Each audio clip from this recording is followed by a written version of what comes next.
Bonjour, alors aujourd'hui je vous fais une capsule sur le choix du pronom relatif. Dans ma dernière vidéo, vous avez vu comment joindre deux phrases en une, par exemple pour créer une subordonnée relative. Alors c'est important pour réussir ça de choisir le bon pronom relatif. Pour faire le bon choix, en fait, il faut connaître la fonction de ce que le pronom relatif remplace. Et il va falloir connaître par cœur le choix, le pronom relatif et la fonction de ce qu'il remplace. Alors, le pronom relatif aura la même fonction que ce qu'il remplace.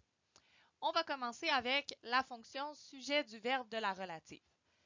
Alors, j'ai une phrase matrice, l'électricité, il manque un pronom relatif, alimente la majorité de nos appareils, est une ressource renouvelable. On fait ressortir les deux phrases. La première, qui est en gras, l'électricité est une ressource renouvelable, et celle qui a servi à faire ma subordonnée relative, l'électricité alimente la majorité de nos appareils.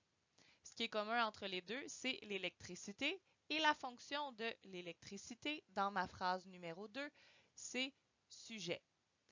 Alors, on a deux choix de pronoms relatifs ici. Tout d'abord, le pronom relatif qui, et l'autre, étant donné que l'électricité c'est féminin singulier, on peut mettre laquelle.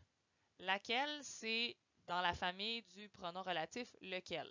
Alors, dans un cas où ça serait masculin pluriel, on pourrait écrire lesquels masculin pluriel.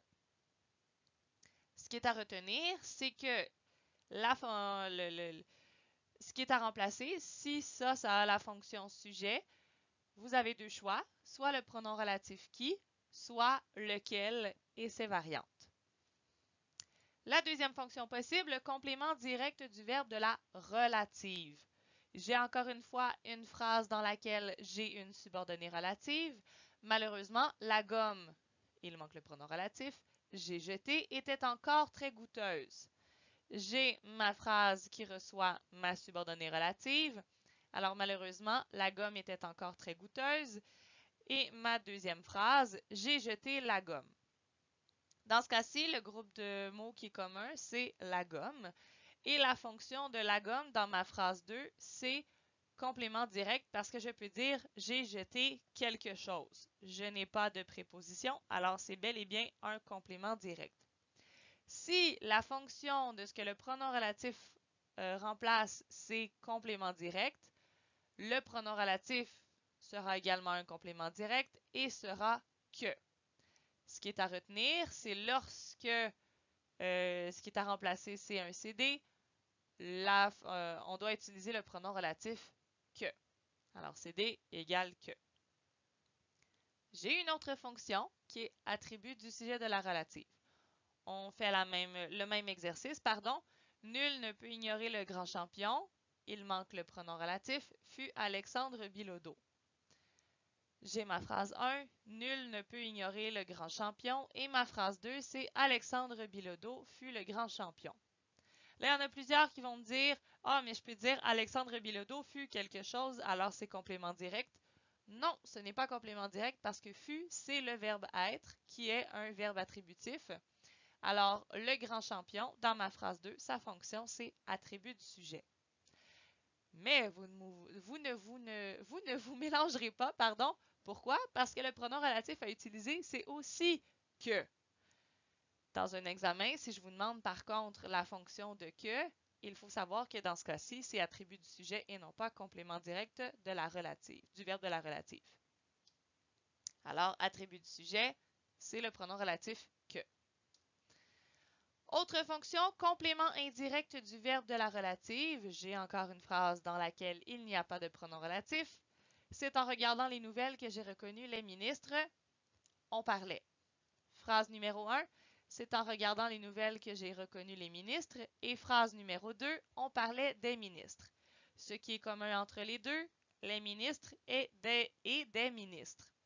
Je dois savoir quelle est la fonction. Je dois connaître, la fonction de des ministres dans ma phrase 2. Alors ici, on dit on parlait de quelque chose. C'est un complément indirect parce que j'ai la préposition de. Ce qu'il faut savoir, c'est que lorsqu'on a une préposition, la préposition va rester dans notre pronom relatif. Cependant, Lorsque c'est de, on peut remplacer le tout par dont. Dans la vidéo précédente, je vous avais dit de, dont. Les deux commencent par D. Alors, on peut utiliser dont.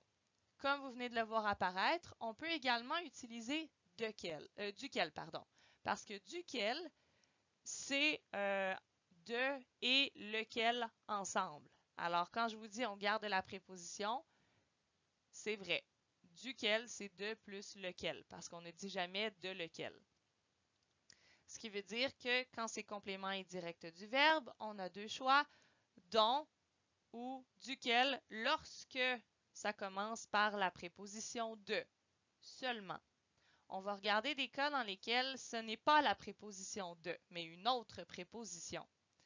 Comme dans l'exemple, j'appuie la cause, tu te bats. Ma première phrase, c'est j'appuie la cause et ma deuxième, tu te bats pour cette cause.